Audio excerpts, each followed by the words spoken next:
Shalom. Apa kabar? Puji Tuhan.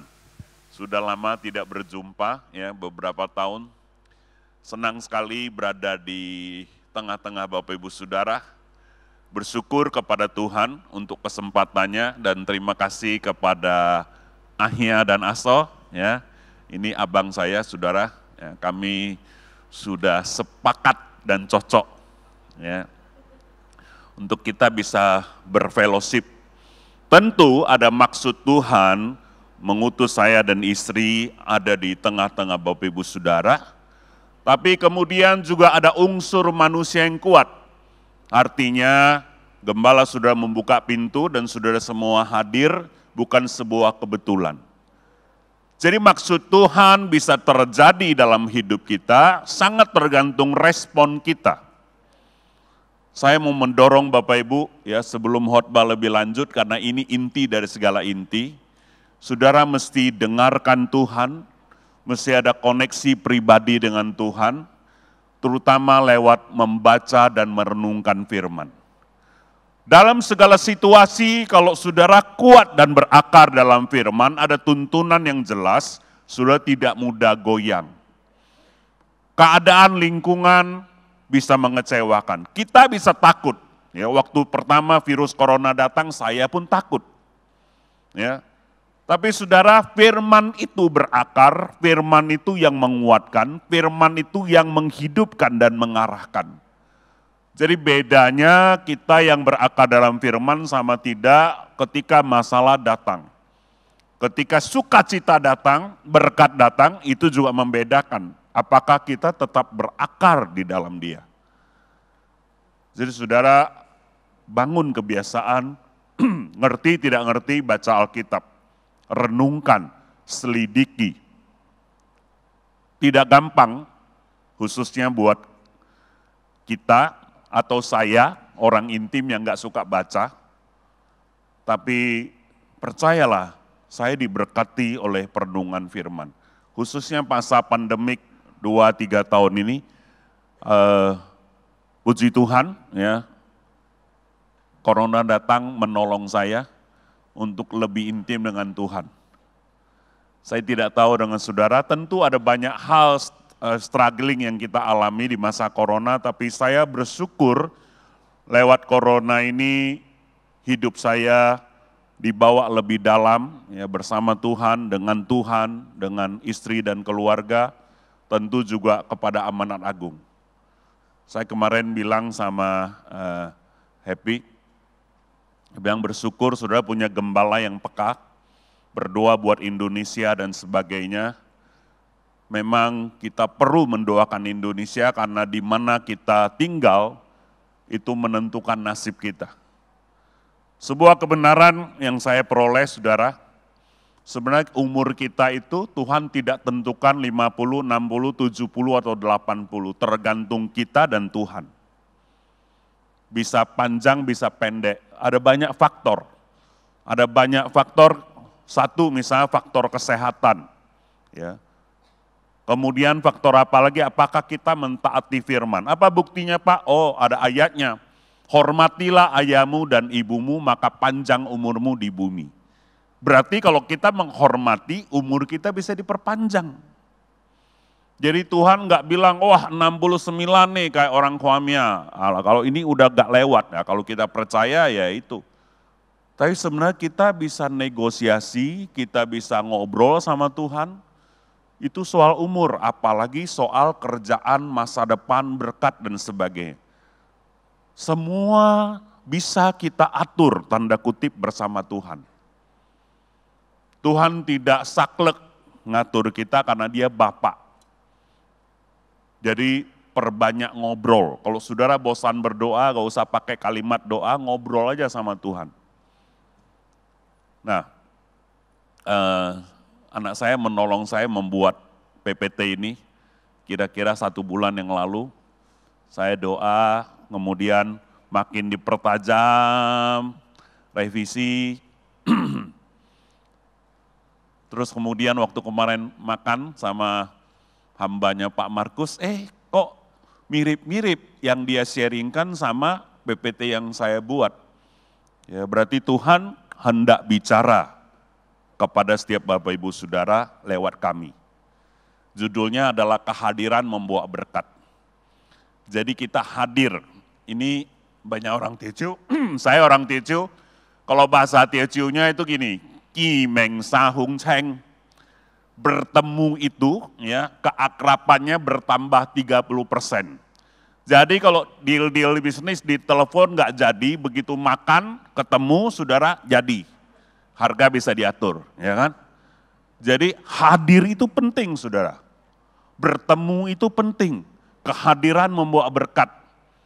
Ya, sekali lagi bahasa Inggrisnya, Ki Meng Sa Hung Cheng. Nah, ya.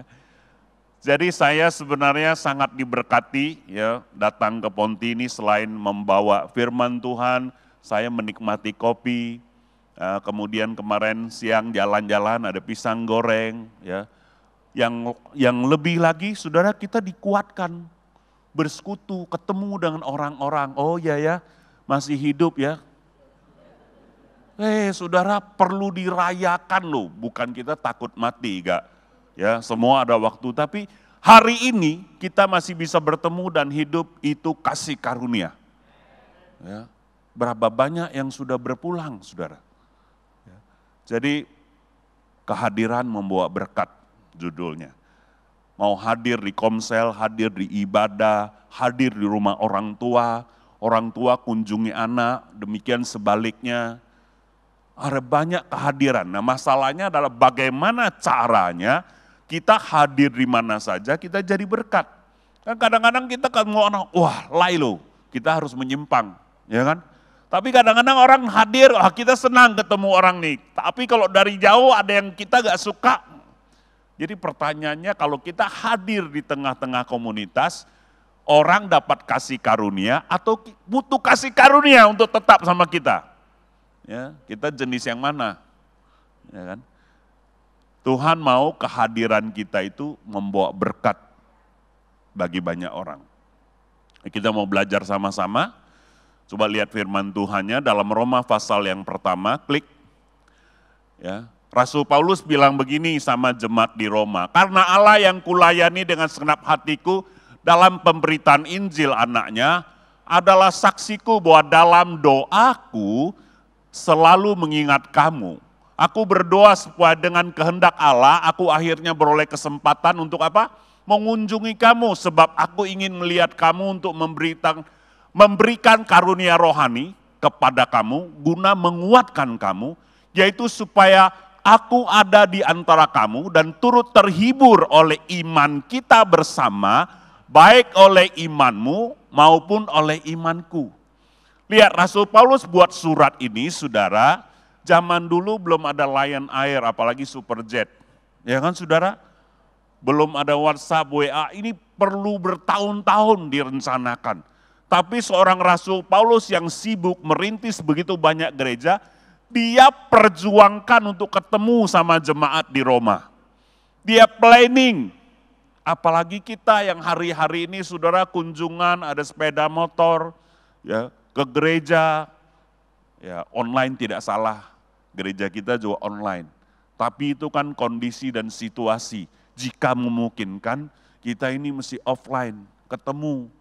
Supaya tersenyum nampak giginya. Ya kan saudara? Online terus. Tempat kami saudara, saya ngobrol online-nya 3 bulan. Sekarang masih tapi sudah jarang yang lihat. Saya tanya, kenapa gak online? Iya, Tony bawa online. Pak, boy hill Pak, kenapa? Ibadah separuh HP-nya jatuh Pak, blek, hilang, ya kan? Kemudian sinyal kurang, banyak kendala. Akhirnya saudara di masa pandemik gereja kami hanya offline 3 bulan. Sisa online terus, sepanjang 2 tahun. Puji Tuhan, alhamdulillah gak apa-apa saudara. Ya kan? Tapi itu lewat hikmat, doa, kesepakatan. Tadi Rasul Paulus bilang dalam doa. Poin pertama khotbah saya pagi hari ini, bagaimana kita hadir di mana saja bisa jadi berkat, invest apa saja bisa jadi berkat, itu lewat doa. Pak, Tuhan uco sengdi, apakah Tuhan berbisnis? Tuhan tidak berbisnis, tapi hikmat Tuhan membawa kita menang dalam bisnis. Mau invest dolar, emas, saham mana, ya, dan sebagainya, itu mesti pakai doa. Saya tidak setuju orang trading, ya maaf yang trading saham, tapi saya setuju kalau mau invest, taruh, kemudian ambil keuntungannya. Tapi kita tidak bahas ini. Poin saya adalah, saudara dalam masa sulit, katanya 2023 gelap dan sebagainya, bisa saja terjadi, tapi saudara mesti berdoa. Dalam situasi dan kondisi apapun, saudara mesti berdoa. Paulus berdoa, dia tahu Tuhan mau bawa dia ke Roma, tapi belum sempat. Jadi dia bilang sama jemaat, dalam doaku. Saudara, di hadapan Tuhan saya mau ngomong, di masa-masa pandemik, seringkali saya mengingat Pontianak, dan saya berdoa buat Pak Markus, keluarga, dan saudara semua. Kenapa bisa gitu? Ya pertama karena dekat, kedua karena gak ada yang bisa dikerjakan lagi selain doa. Mau kemana, jadi doanya sudah doa sana, doa sini, doa ya. Terus kenapa ingat Pontianak? Ya ingatlah makanannya juga orangnya baik-baik kan saudara. Jadi kita doakan, kami connect saudara. Ya, Pak Markus juga kasih saat teduh, saya baca, tiap hari saya baca saudara. Apa yang dia kirim. Kemudian kadang-kadang saya kirim, ya. Tapi poinnya adalah saudara mesti cinta firman. Di dalam doa ada hikmat. Nah, waktu pandemik awal sebulan saya stres sekali karena belum tahu apa itu corona. Kemudian berita simpang siur, disuruh di rumah ya di rumah. Tapi model saya ini gak tahan di rumah saudara. Lama-lama bisa, aduh bagaimana ini. Tapi kalau gak di rumah kita dibilang pendeta gak punya hikmat. Ya sudahlah di rumah, tapi waktu gak tahan lagi di rumah, saya nyembah, saya doa. Tuhan, beritahu saya, ajar saya, langkah apa yang saya mesti ambil. Saya ini gak tahan, tapi saya mau taat. Pakai hidup saya di masa corona ini, bagaimana caranya saya bisa efektif. Doanya itu terus saudara. Terus Tuhan suruh saya minta orang-orang ketemu. Wah Tuhan sulit ini, ya kan? Jangankan orang mau ketemu, kita ke rumah orang saya gak dibukain pintu. Waktu itu, ya kan? Tapi saya tetap doa, taat, saya bilang sama istri doa, taat. Lama-lama di belakang rumah saya, saudara kan ada pohon. Ada banyak rumput, nah saya bersihin, saya kasih meja di situ, pakai coran. Jadi meja tahan panas, tahan hujan 100 tahun. Karena dicor di situ saudara, tidak pakai simpan punya meja batu. Nah disitulah saya buka pemuritan. Udara terbuka, mejanya itu 1,5 meter, jadi pakai masker kita ngobrol. 2 tahun, pagi, siang, Ibu Yuli istri saya masak, ya. Hemat budgeting saudara. Ngobrol, ada begitu banyak orang, bahkan pemimpin-pemimpin rohani yang bermasalah ketemu kami, dari gereja mana saja. Ada orang-orang bertobat, ngalamin Tuhan, dan di masa 2 tahun ini, saya sendiri di meja batu itu, belakang rumah, merintis 3 gereja lokal. Ya. Terus murid-murid saya ngikutin di rumah masing-masing, mereka juga rintis. Ya, kalau sini mungkin bahasanya komsel, tapi hari ini saudara, kemarin raker, kami sudah ada 121 titik gereja lokal. Lewat pandemik multiplikasinya bagus. Karena orang nggak bisa kemana-mana, terus banyak masalah. Jadi kita datang dengan kebenaran dan kuasa Tuhan. Nah, itu kan saya hamba Tuhan. Saudara kan ada yang pengusaha, kerja. Maksud saya adalah dalam segala situasi, saudara perlu doa. Begitu doa ada hikmat Tuhan. Kan kita mikir waktu doa itu. Nanti Tuhan kasih solusi. Entahkah mau kuliah di mana, mau kerja di mana, mau bisnis apa, langkah strategis apa yang diambil, doa itu menentukan. bukan bermaksud harus berlutut dan kunci pintu rumah, tapi ya bisa sambil di mana-mana bisa doa kan, connect sama Tuhan, minta hikmat. Coba lihat, terus klik lagi. Nah yang kedua, ayat yang menarik tadi Paulus bilang, aku mau hadir memberikan karunia rohani. Ya, dia bilang apa? Ayat 11, sebab aku ingin melihat kamu untuk memberikan apa? Karunia rohani. Ini ayat ini saya pencerahan. Oh rupanya dulu ya kita pikir ke rumah orang bawa jeruk, bawa kue tiaw itu bagus lah saudara. Tapi kita orang percaya ada Roh Kudus. Waktu kita ketemu orang ada karunia rohani yang kita berikan. Kapan saya rema ayat ini? Corona. Jadi udah ada laporan gereja kami yang di Riau, Medan, di mana-mana redup, susah, ya, nggak semangat. Jadi secara berkala saya panggil pendeta-pendetanya itu ke Jambi, di bawah pohon ceri meja batu itu, ya nyetir ya, mereka datangkan lewat darat di Sumatera nyetir, kemudian Yuli masain, teka, bakmi, saudara, ya. Pulang mereka semangat lagi. Saya bilang sama Yuli, ini kenapa ya? Apa karena tekanya orang itu, ya kan? Kalau bilang doa, mereka di Medan juga berdoa, saudara, kita juga berdoa, tapi kenapa ketemu cuma 2 hari, pulang dia semangat lagi, gak jadi off, ya kan? On terus, mau jalan, mau besuk lagi. Ya. Nah, waktu saya baca ayat ini saya paham, oh kenapa Rasul Paulus bilang harus ketemu, kenapa mesti komsel, kenapa mesti berkomunitas. Karena lewat komunitas kita itu ada impartasi karunia rohani. Sadar gak sadar perkataan orang percaya yang membangun orang lain itu membawa pengaruh. Tek, wah kita kerjakan. Saudara. Ya, nah, tentu saja saudara makanan juga memberi kekuatan. Ya kan saudara, kalau saya gak dikasih makan kan gak kuat khotbah juga. Haleluya. Untung ini makannya mantap saudara. Ya kan, luar biasa sampai istri saya rem. Dia suruh saya rem tapi dia gas terus.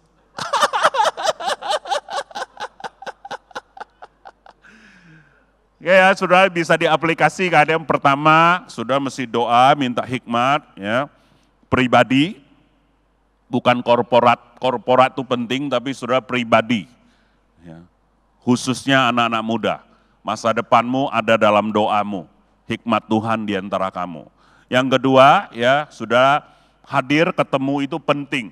Ingat ya, Kimeng Sahung Seng, hadir itu ada impartasi karunia rohani, ya. Saudara semua yang sudah percaya Tuhan, saudara ke tempat siapa saja, saudara pasti menjadi berkat. Ya. Terus, coba lihat, nah ini meja batu yang saya cerita, tidak ada atap saudara, kalau hujan bubar. Ya, ini pertama, jadi pohon cerinya saya tebang, dulu ada pohonnya lebat tapi banyak ulat bulu, jadi saya rapiin, sekarang sudah diatapin. Jadi kami makan, ngobrol, sharing, terus klik. Nah, terus, saudara ya. Lama-lama Ibu Yuli capek cuci piring, saudara. Sudahlah hemat piring, bawa aja semuanya, cedok sendiri, ya kan. Karena kan kita gak ada asisten rumah tangga, lama-lama capek juga, ya sudahlah kita pakai gaya apa ini namanya, gaya tengsua saja saudara, ya kan. Tapi benar saudara, lewat kita bersekutu, fellowship, 2 tahun lebih tidak berhenti, tidak kemana-mana memang di belakang rumah saja, tapi pekerjaan Allah ya berkembang. Terus, boleh klik lagi. Nah yang terakhir tadi dibilang, ini bukan poin terakhir ya, ayat yang tadi terakhir itu masih banyak ayat di bawah. Ya. Tenang saudara, ini baru 10 menit ya. Saling menguatkan dan membangun iman. Ya kan, tadi Paulus bilang, aku datang, aku juga dikuatkan oleh imanmu. Ya, seperti aku datang, aku dikuatkan oleh Pak Markus. Ya. Kami diskusi tadi malam, ya. Terus Ibu Yuli bilang, Pak Markus itu nabi kali ya. Terus saya mikir-mikir, nggak kayaknya dia juga kuat nginjil. Terus kami ngomong-ngomong, saya bilang kalau paling tepat gitu rasul aja, dia semua bisa. Nah, jadi saudara, kita ini saling ketemu kan, saling menguatkan. Selain dikuatkan oleh firman, dikuatkan oleh iman, dikuatkan juga oleh asam pedas. Yang setuju katakan amin. Nah. Saudara, kalau saudara mau maju, mau diberkati, harus rajin. Jangan malas, harus mau direpotkan. Orang tanya saya, Pak Hyong dan Ibu, tiap hari pemuritan di belakang rumah gak repot ya Bapak? Siapa bilang gak repot? Ya kan, kalian aja sekarang sadar cuci piring, dulu kalian habis makan pergi.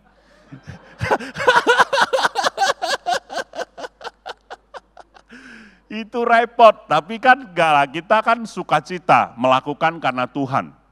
Lalu 2 tahun saya jadi agak ahli kopi. Karena belajar, terus buatin kopi ya. Terus kemudian ada yang lucu Bapak Ibu, kas gereja kan turun 40% tahun pertama. Tapi kok gak defisit, terus kita tanya-tanya, lihat-lihat, dana entertainnya itu, ya pemuritan, hemat 60 juta. Kenapa saudara? Karena ketemunya di rumah Pak Hyong terus. Gak ada budget sana sini, gak ada budget pengeluaran. Terus kita juga gak miskin, walaupun kita gak cas ke gereja, gak cas kemana-mana. Kopi datangnya sekarang berkala, main kiloan sudah. Ya kan saudara? Omset pohon ceri itu lebih besar dari kafe yang umum.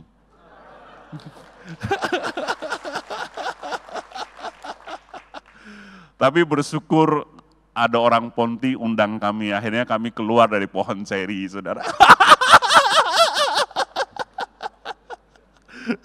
Menikmati sekali persekutuan. Jadi kita harus saling menguatkan, ya. Nah, poin ini adalah ketika ketemu orang, jangan banyak mengeluh. Jangan banyak kritik. Lihat mertua kok ketemu menantu, cobalah puji, lihat kebaikannya. Jangan dimarahin terus, sudah lama gak ketemu mama, aduh. Bagaimana orang rajin ketemu kita, betul kritikannya, betul nasihatnya, tapi tunggu dulu, telan ludah 3 kali. Ya kan? Jangan cepat-cepat terpancing untuk ngeritik. Ini penting saudara, belajar memberikan pujian yang membangun. Haleluya. Lihat Rasul Paulus awal-awalnya dia kasih pujian, nah di tengah-tengah baru dia sikat saudara. Ya kan? Jadi ya Bapak Ibu, anak-anak belajar gitu, jangan suka mengeluh. Sekarang dikit-dikit keluhkan keadaan, keluhkan pasar, belajar saling membangun. Ini sebuah kebiasaan yang saya juga belajar. Ternyata benar saudara. Kalau mau bilang persoalan, kita semua banyak persoalan, ya kan? Tapi belajarlah membangun orang lain, belajar mendengar supaya kita dikuatkan. Ini penting saudara, dengarkan baik bagaimanapun ke depan, kalau saudara pegang prinsip firman ini, saudara akan jadi berkat. Pasti ya, setiap saudara, apapun yang saudara kerjakan, ya sepanjang tidak menyimpang dari firman, Tuhan akan tambahkan kasih karunia. Kemarin jam 3 saya terima chat dari satu orang murid saya. Jadi dia susah sekali terdampak corona. Rukonya mau dijual saudara beberapa pintu itu 4 miliar daripada diambil bank. Sudah doa 2 tahun, sudah mustahil. Sampai terakhir bilang berapapun dijual lah ini. Ya kan, tapi gak bisa pula, utang banknya gak ketutup. Terus kita doa, saya saling, waktu saya menguatkan dan mendoakan, saya pun dalam pikiran ragu. Gak mungkin lah ini. Tapi tetap saja perkataannya menguatkan, membangun. Karena ada Roh Kudus. Roh Kudus sama iman mengalahkan pikiran kita. Jangan pikiran kita yang bertindak lebih dari iman dan Roh Kudus. wah sudah disurvei logika gini-gini. Ah, ya, itu kebenaran dari pikiran dan situasi ekonomi. Tapi ada mujizat, ada kuasa, ada hal-hal supernatural yang mengalir dari hati yang berakarkan firman. Itu dikasih tahu. Kemarin sore katanya, Pak, sudah laku 5,3 miliar. Saya baca sampai 3 kali, saudara. Kasih Yuli baca, ini benar gak? Ya, hebat Tuhan itu. Kita juga dikuatkan, ya. Karena saya juga mau jual rumah, belum laku-laku, saudara.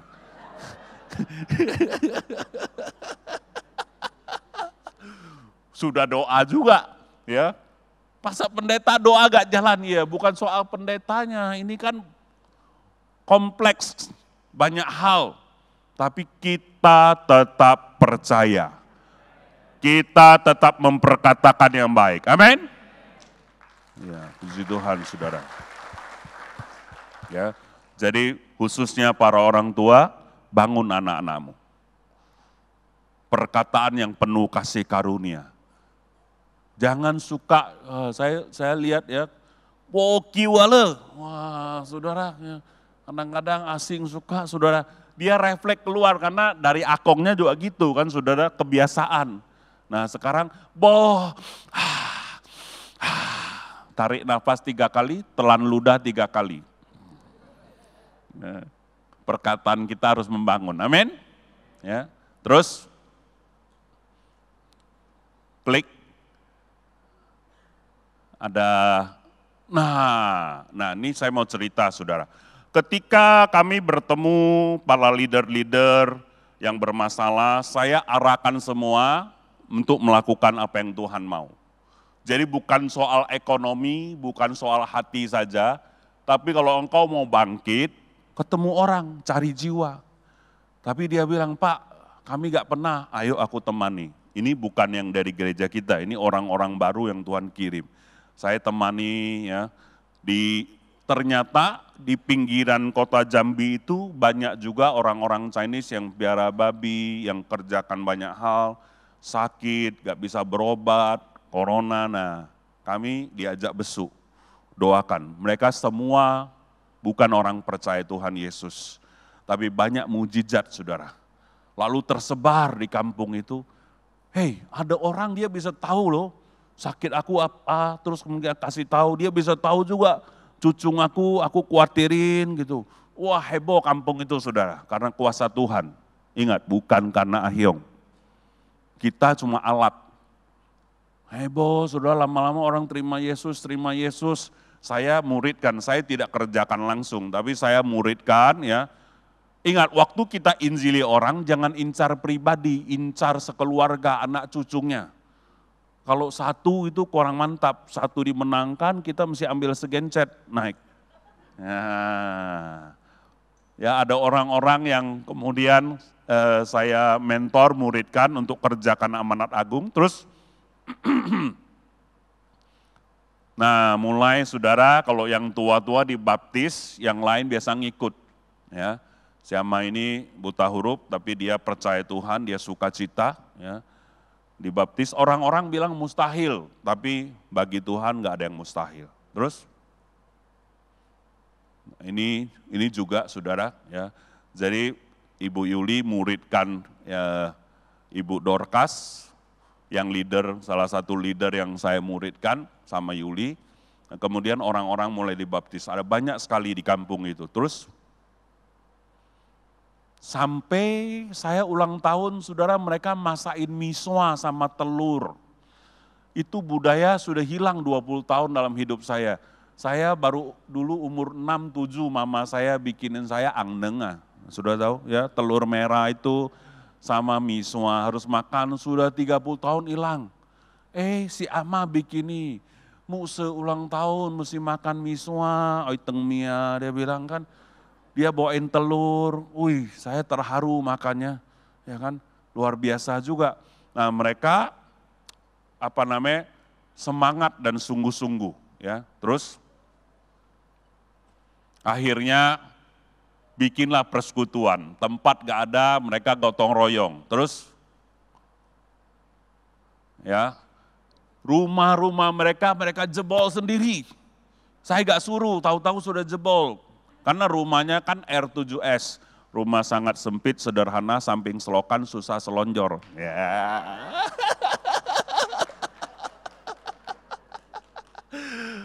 Tapi demi persekutuan, karena orang tambah banyak. Terus orang-orang kan takut. Ada yang negatif juga, jangan ikut-ikut itu.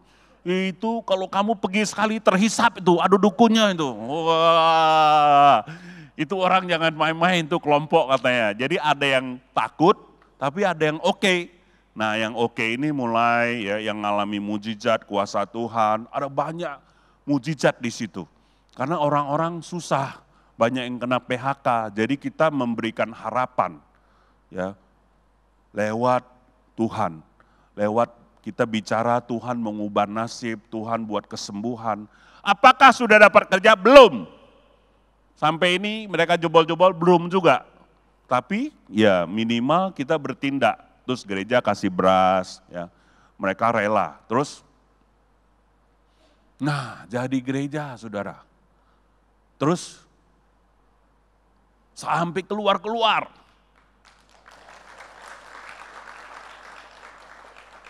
Saya suruh koordinasi sama Pak RT-nya, ya jangan sampai jadi heboh. Tapi saya bilang, gak boleh kasih salib, ya dan sebagainya. Kita ini adalah persekutuan rumah. Terus tambah banyak saudara orang-orang percaya. Ini di masa corona. Terus habis. Masih ada poinnya, fotonya yang habis saudara, yang itu. Ya kan? Nah, saya hanya memberikan saudara gambaran, di luar sana banyak orang yang butuh Yesus. Kita susah, banyak orang lebih susah, karena mereka butuh Yesus. Saudara mesti bergerak. Saudara ini orang-orang potensi. Doa, lihat arahan Tuhan, besuk sederhana. Mungkin tidak bisa semua dibawa ke sini pertama, tapi sudah di mana saja beritakan Injil. Kemudian yang paling penting konsisten. Ini kami 2 tahun konsisten, ini kan tidak terjadi satu hari saudara, ya kan diusir-usir dulu datangnya. Lah itu nih, ya kan, wah sudah lama-lama dia ngalami kuasa, tidak curiga. Sampai sekarang masih ada yang curiga, gak apa-apa. Yang mau aja kita masuk, terus bekerja. Ya kan? Jadi apapun itu, saudara mesti berbagi kebenaran. Jangan ikutin dongeng, ikutin ini, itu, ya gosip sana sini. Ujung-ujung saudara mesti sampaikan kebenaran dan berkat. Maksudnya itu murah hati. Masa corona banyak yang susah, saudara.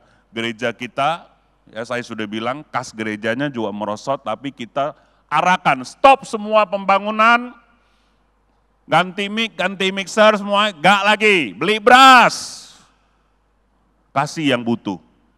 Lewat itu banyak pintu dibukakan saudara. Makanya banyak gereja ditanam. Orang-orang butuh Yesus, tapi butuh makan. Ya. Tuhan bisa kasih berbagai situasi dalam kondisi saudara untuk saudara menangkan orang.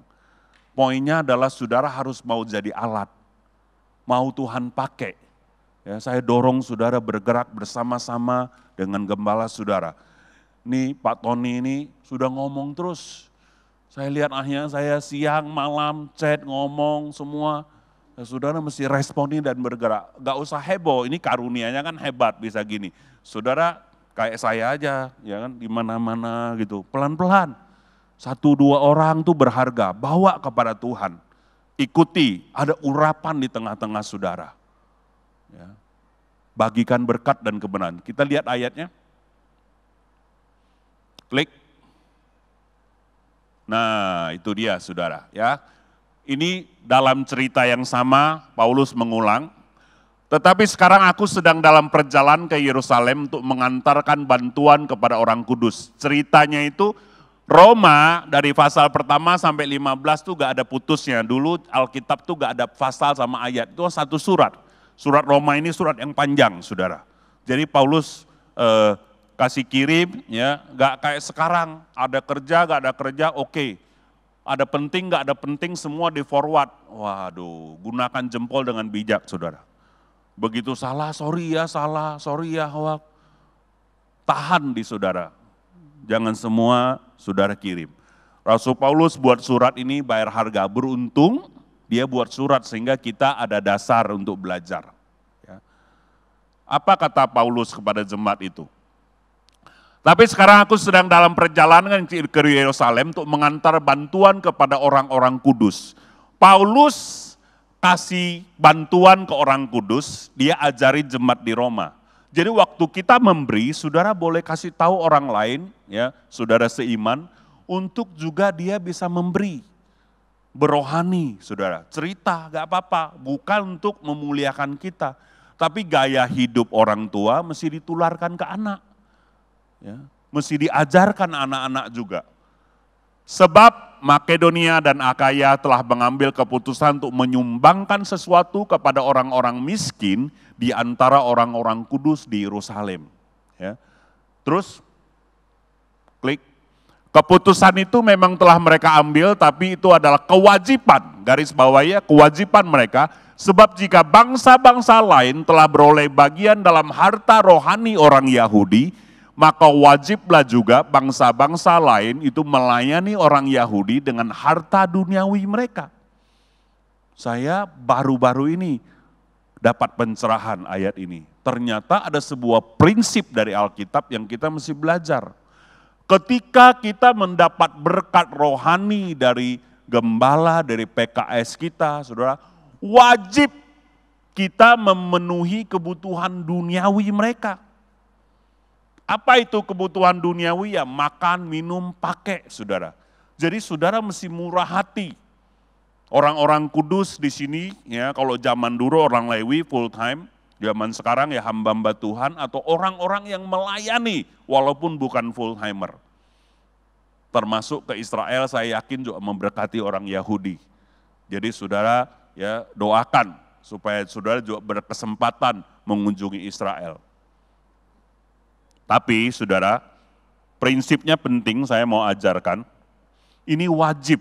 Karena zaman YouTube 2 tahun ini, banyak jemaat juga tanya, Pak ada ajaran yang perpuluhan gak usah, yang ini. Gimana tuh Pak? Jangan pusing.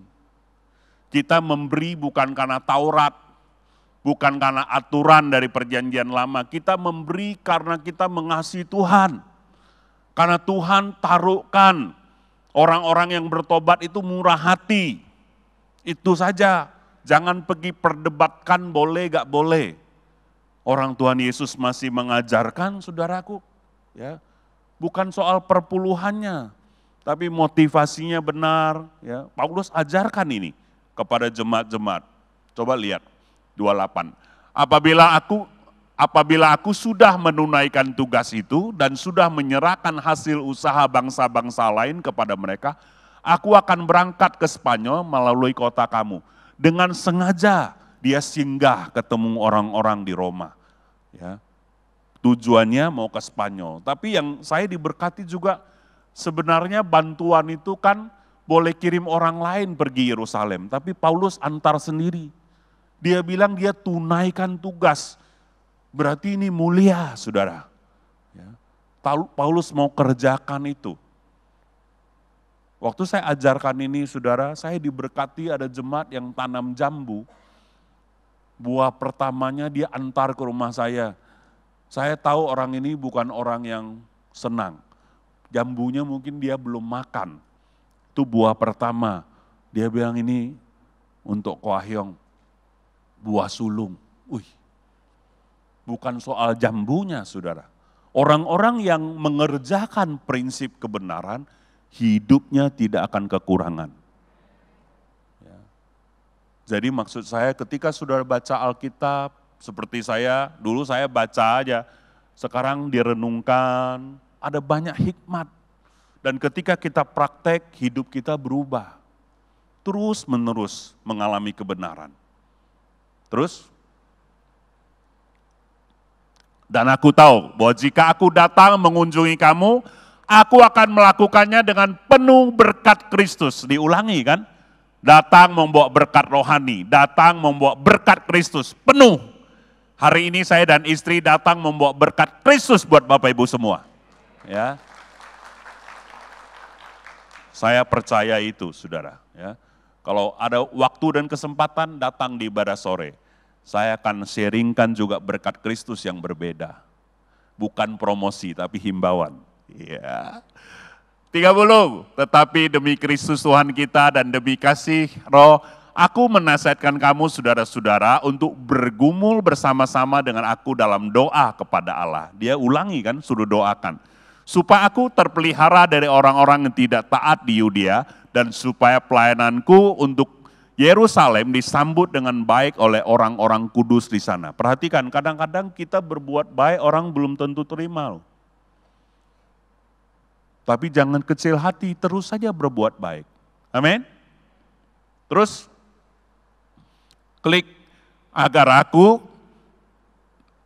yang dengan sukacita datang kepadamu oleh kehendak Allah, beroleh kesegaran bersama-sama dengan kamu, Allah sumber damai sejahtera menyertai kamu sekalian. Haleluya. Ya, kita bertemu, kita saling segarkan. Ingat ya, jika bisa itu mesti offline, mesti ketemu, mesti komsel. Kalau Tuhan gerakkan saudara besuk siapa, kunjung siapa, pergi. Cuman sebentar kok. Jangan bilang gak ada waktu. Kita di off-kan 2 tahun sampai kebanyakan waktu, makan tidur melulu. Ya kan? Jadi saudara sekarang jangan bilang gak ada waktu. Pergunakan waktu dengan baik. Wait, ada lagi fotonya. Ini udah foto ya. Nah, ini area yang berbeda. Juga bertumbuh saudara. Pemimpin rohani yang berbeda, saya kunjungin. Terus, ini juga pakai perkarangan rumah. Nah, kemudian ini kelompok orang yang kami kasih beras, sekali baptis sudah banyak sekali. Ya. Jadi memang dasarnya mereka animisme, tapi kemudian mereka ini kerjaannya buru babi hutan, karena restoran semua tutup, babi kagak laku. Mereka tidak ada skill lain. Kita masuk dengan beras 300 kilo, 500 kilo. Terus karena ada hubungan, Yesus diberitakan mereka bertobat. Ya. Sekarang sudah ada beberapa titik gereja lokal di kampung itu. Terus ini juga saudara, ya, di barak-barak, di pekerja-pekerja sawit, orang susah, kita juga susah tapi kita jadi berkat. Terus habis, ya ini gak usah, sudah cukup karena waktunya tinggal 3 menit. Saya percaya Bapak Ibu diberkati. Ya. Saya mau dorong Bapak Ibu aplikasikan firman Tuhan yang kita dengar. Kalau ayat terakhir ini saya hanya ingin teguhkan Bapak Ibu bahwa Yesus bilang ya, karena ditampilin terus saya bacalah supaya gak penasaran kita ya. Berarti ada maksud Tuhan harus dibaca ya. Celakalah kamu hai ahli-ahli Taurat dan orang-orang Farisi, hai kamu orang-orang munafik, sebab persepuluhan dari selasi, adas manis dan jintan kamu bayar, tapi yang terpenting dari hukum Taurat kamu abaikan, yaitu keadilan, belas kasihan dan kesetiaan. Yang satu harus dilakukan, yang lain jangan diabaikan. Amin. Jadi yang satu itu apa? Persepuluhan harus dilakukan. Tapi yang lain, kasih, keadilan, jangan diabaikan. Nah kita memberi itu saudara, saya tambahkan ada 3 dasarnya yang Yesus bilang. Yang pertama apa? Keadilan. Kenapa kita disuruh memberi karena keadilan?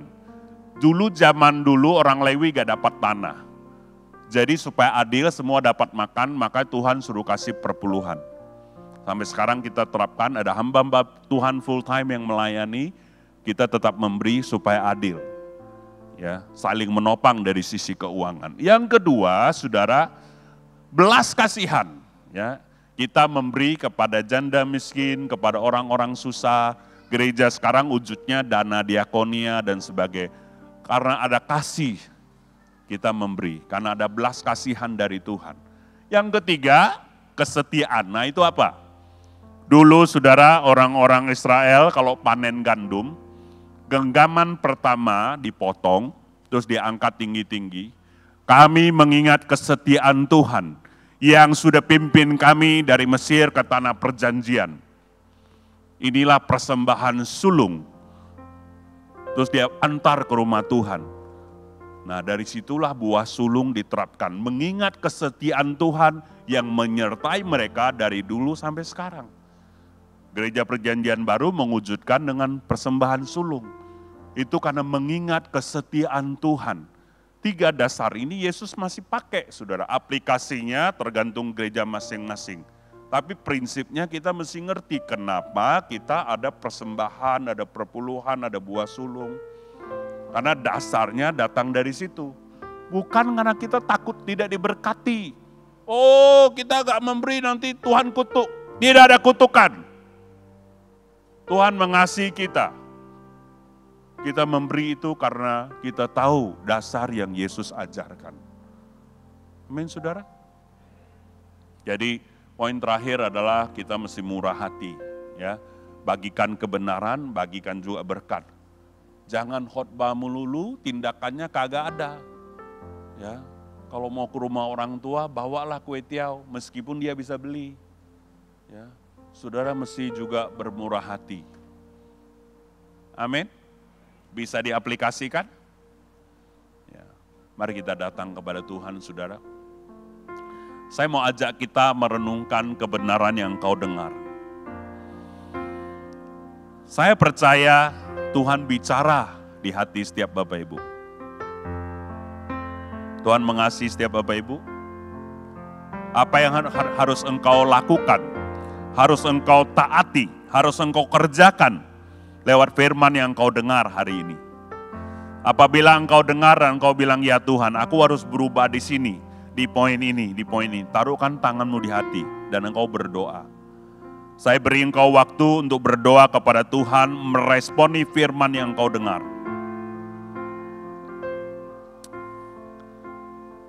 Haleluya.